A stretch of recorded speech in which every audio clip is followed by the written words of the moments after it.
Dale, Listo. ya. Hola, bienvenidos a Bifurcados. El día de hoy vamos a estar hablando sobre un cuento corto de Jorge Luis Borges que se llama Tres versiones de Judas. Este cuento corto está incluido en el libro Ficciones del año 1944.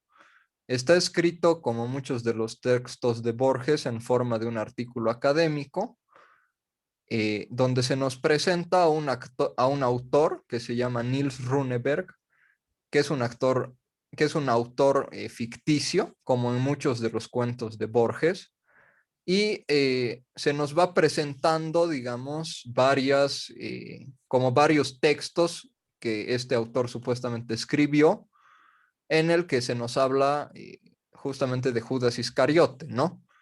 Ahora, me gustaría ahora que estamos empezando, dejar en claro, obviamente, que al estar hablando de este tema, el cuento, obviamente es algo bastante polémico y nuestro interés simplemente es comentar desde el ámbito, digamos, un poco literario este cuento y no entrar en otro tipo de discusión. Entonces, simplemente eso, ¿no? Lo que estamos buscando aquí es, digamos, conversar un poco sobre literatura y no entrar en otro tipo de discusiones que pueden ser muy interesantes, pero que obviamente también pueden desatar, digamos, muchas pasiones, ¿no? Em, entonces, a ver, justamente como el título lo dice, se habla de tres versiones de Judas. En un primer libro, digamos, publicado por este autor, que no existe, se habla de Judas como el representante de los hombres, por decir, para acompañar a Jesús en su sacrificio. En- Obviamente, esto también es lo interesante, que dentro del cuento de Jorge Luis Borges se relata que obviamente este análisis por parte de este autor ficticio tiene una recepción negativa muy grande. Entonces, él propone una segunda propuesta, digamos, de quién era Judas.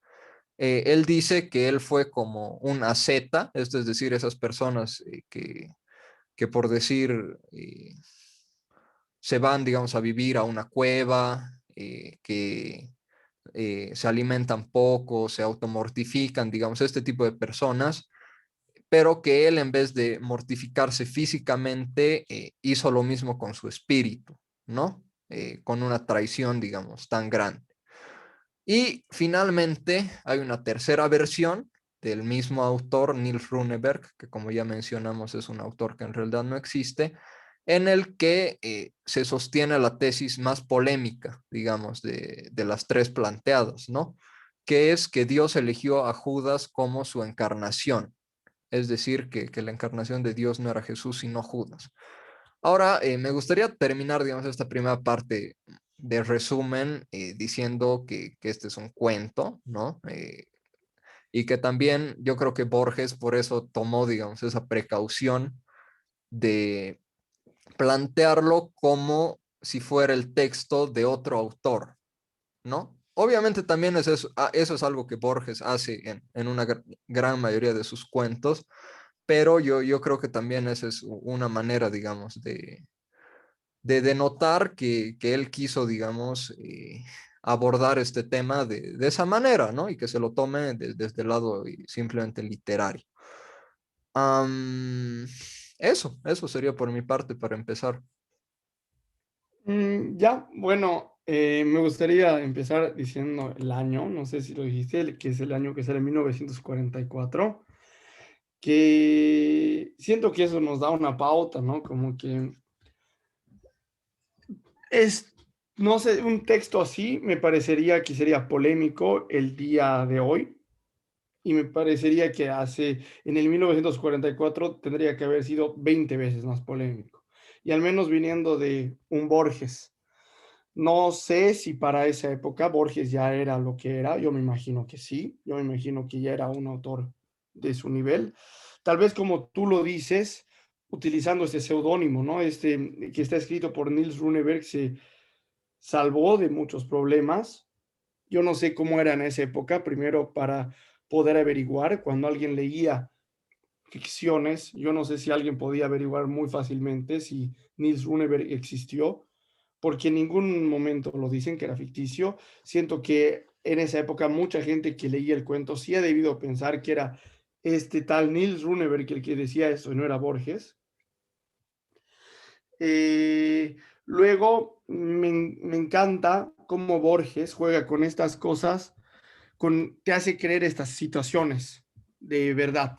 Como que me acuerdo cuando hemos hablado de este cuento, de esta persona que está condenada a la muerte, ¿no? Que está y juega con esta situación de la guerra, de todo esto. Y cuando yo leía esto la primera vez, hasta busqué y esta universidad de Lund existía y todo existe y es como que te ponen en una situación de que lo que tú estás leyendo es un texto científico, un texto donde tú te puedes basar y puedes hasta crear, puedes citar a este tal Niels Runeberg y darte cuenta de que todo esto viene de una imaginación, ¿no? Viene de una persona, siento que le da a Borges lo que es, ¿no? Lo que nosotros le damos también siendo el, el dueño de nuestro podcast, ¿no? Como que con nuestro título del podcast viene él. Y ya para eso como una parte más amplia, no sé, también dándote un poco mi opinión, me parece, ya yendo sobre el texto en sí, no sobre la parte de Judas, me, no sé, tal vez, me,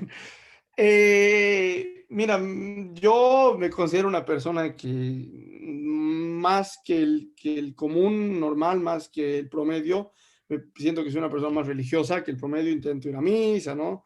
Intento todo eso. Y para que un texto así te haga pensar, como que te dé un argumento y te diga, sí, puede ser cierto, me parece que está muy bien argumentado el plot, me parece que hasta lo que has dicho, ¿no? En esta última parte, que es como que es Dios, que Judas es la versión de Dios, ¿no? En este mundo, esa que es la versión más, un poco, que más que se atreve, ¿no? Siento que hasta está muy bien argumentada. La primera, tal vez, en la primera versión, sí, como que desde algún punto de vista, sí alguien se lo puede imaginar, como que sí, tal vez hay algo, ¿no? En eso de, tal vez de, a veces el héroe no es lo que lo vemos, el héroe es la persona que da eso, ¿no? Que de alguna manera hasta cualquiera puede pensar, pero este último siento que ya va más como para trigger a las personas, siento que logra como que el lector se quede así y diga que estoy leyendo, siento que en este último cuento no sé. mm, A Me ver, parece. Ya, a- a- dale, al respecto, antes de que se me vayan algunas ideas, dale, dale.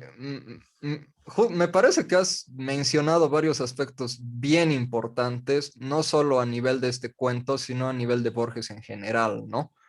Que en sus cuentos cortos, me parece que por un lado él se informa muy bien y mezcla la realidad con la ficción. Como tú dices, toma, digamos, incluso algunos personajes reales, algunos escritores reales, lugares reales, y los mezcla con otros personajes que son ficticios, ¿no? Como en este caso, Nils Runeberg. Y además, algo que tú también ya has mencionado, pero que quiero destacar, es esa capacidad que tiene de en un cuento corto, que hay que mencionar en un cuento corto, hacerte dudar de algo que ya está establecido completamente, como es, por ejemplo, el tema, digamos, de la traición de Judas, porque realmente lo lees y te hace pensar. Yo creo que eso es algo eso es lo que hace a Borges lo que es, que tiene esa capacidad de hacerte pensar y que además, como tú dices, te la crees, porque obviamente no solo en este cuento, pasa en muchos otros. Uno busca, digamos, menciona en este caso un autor, pero en otros casos menciona, digamos, personajes como si fueran históricos. Y uno busca y el personaje no existió en realidad, pero él realmente logra meterte de tal manera en ese ambiente que uno cree que es verdad, ¿no? Y yo creo que también eso es importante lo que decías respecto a la época, que ahora podemos buscar en el internet y en 30 segundos ya estamos seguros de que ese personaje no existía, ¿no? Pero hace, no sé, 60 años, realmente era pues otra la situación, ¿sabes? O sea, yo creo que si realmente querías llegar a tener la certeza de si ese personaje existió o no, tendrías que haber hecho pues una búsqueda muy complicada, que yo creo que pocas personas, digamos, se animarían a hacerlo, ¿no? Entonces, yo creo que eso es de destacar de Borges. Y realmente es un cuento, como ya dijimos, muy polémico, que puede desatar, digamos, todo tipo de opiniones, pero yo creo que también algo que me gustaría mencionar es cómo Borges tiene esa capacidad de hacer que uno se interese en algo que podría parecer un texto, digamos, no sé si científico, pero digamos como de una discusión teológica, en este caso, porque claro, está hablando de un autor que está discutiendo sobre temas de religión, entonces realmente parece algo poco atractivo, tal vez para un cuento, pero yo creo que esa es la magia de Borges, ¿no? Que con un tema que por un lado parece muy, muy de discusión religiosa, teológica, eh, le hace a uno interesar y por otro lado tiene esa capacidad de hacer que uno se cuestione cosas que están muy arraigadas, digamos, en nuestra historia prácticamente como sociedad occidental, ¿no? Y bueno, obviamente personalmente tampoco uno se va a sentir ofendido por un cuento además escrito por Borges, ¿sabes? Porque ya hemos destacado todo lo bueno que tiene este cuento, más allá de lo controversial que puede ser el tema. Entonces yo creo que realmente viendo la magia de Borges como escritor, eso yo creo que es con lo que uno se queda, ¿no? Y también eso es lo que personalmente me ha atrapado de este cuento, que más allá de que sabíamos que obviamente es un tema, digamos, polémico, pero es algo que realmente tiene esa capacidad de hacer que uno se sorprenda, ¿no? Que yo creo que es algo que no se ve mucho últimamente con los escritores. Sí, bueno, no tengo mucho más que agregar, solo que tal vez este último punto que dices de con los otros demás escritores, siento que existe los cuentos, así siendo que existen dos categorías hoy en día, como que los cuentos y los cuentos de Borges. Porque no sé que si no sé si este cuento entra dentro de la categoría de cuentos, ¿no? Siento que este texto puede estar dentro de cualquier analogía, puede estar dentro de cualquier antología, de cualquier, en serio, puede estar dentro de, no sé dónde categorizarlo, la verdad. Y siento que eso no es algo solo de este, ¿no? De las tres versiones de Judas. Siento que es algo que puede, me imagino los otros cuentos, ¿no? Este de los senderos que se bifurcan puede estar en una antología de una guerra, ¿no? Como que puede estar en una historia de una guerra, de cómo se escapa un prisionero, o en esta otra de cómo se congela el tiempo. Puede estar en todo, puede estar dentro de, estar de otros lugares. Este de la biblioteca de Babel, no sé, tiene tantas historias que yo creo que puedo abrir un libro de historia y lo puedo ver ahí. Em, y me impresiona de que siento que nadie lo logró copiar en un estilo, siento que muchos escritores como que se puede notar que hay una influencia muy grande, pero siento que Borges es complicado copiarlo, ¿no? Porque si alguien intenta leer un libro de este estilo, ya sabe directamente, ¿no? Que viene de esta persona, viene de Borges, y que no, complicado de copiar, me parece que ahí tiene su propio camino dentro de la literatura. No quiso escribir nunca una novela, tal vez para alguien que lo esté escuchando esto por primera vez. Borges nunca escribió una novela, pero nos dejó cuentos, ¿no? Nos dejó cuentos que son más que cuentos y que solo me queda a mí como que recomendar y no sé, siento que es una experiencia y que siento que Borges es esas lecturas que lo puedes leer y releer y siempre le vas a encontrar algo nuevo, siempre vas a encontrar nuevas cosas y siempre lo puedes volver a releer. Son de los pocos cuentos, son de los pocos autores que sí me dan ganas de volver a leer. Y ahí se queda, ¿no? Como que al principio, antes de tener esta conversación, hablamos de ficciones y de ficciones puede ser mi libro preferido. Y después de enterarme, porque yo no me acordaba de este cuento, después de enterarme de que este cuento está en ficciones, lo que yo pienso de ficciones sube aún más y siento que si lo leo una vez más, ficciones va a subir más y si lo vuelvo a leer va a subir más. Y eso es lo que pasa, siento que no hay un cuento que se quede corto, todos sus cuentos son una genialidad. Y bueno, con eso me despido. A ver, a mí igual me gustaría, bueno, has tocado puntos muy importantes, ¿no? Uno es este tema de la originalidad de Borges, ¿no?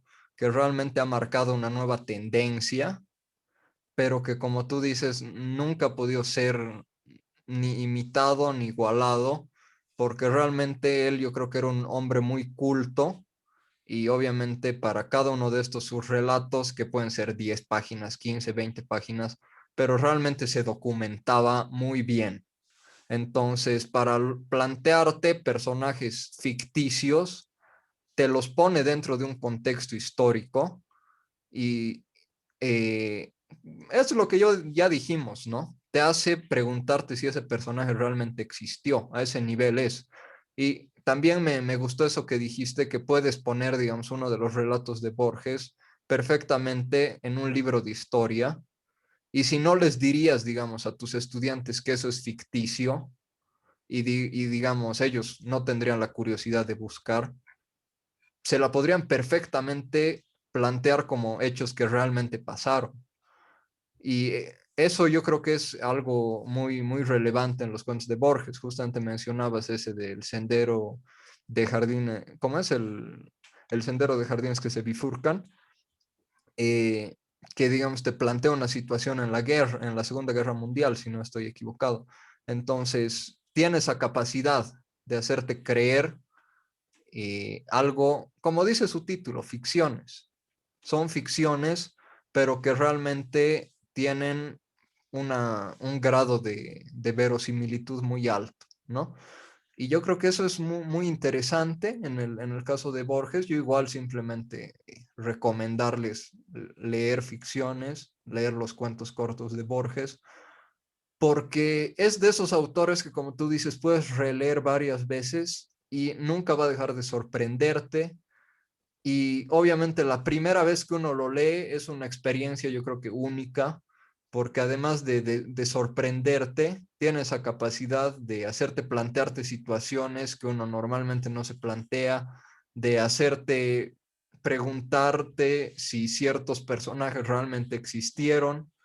eh, yo creo que eso es un mérito, ¿no? Realmente ha creado una nueva escuela prácticamente donde mezcla lo real con las ficciones y por algo también dentro de la literatura universal y latinoamericana está donde está, ¿no?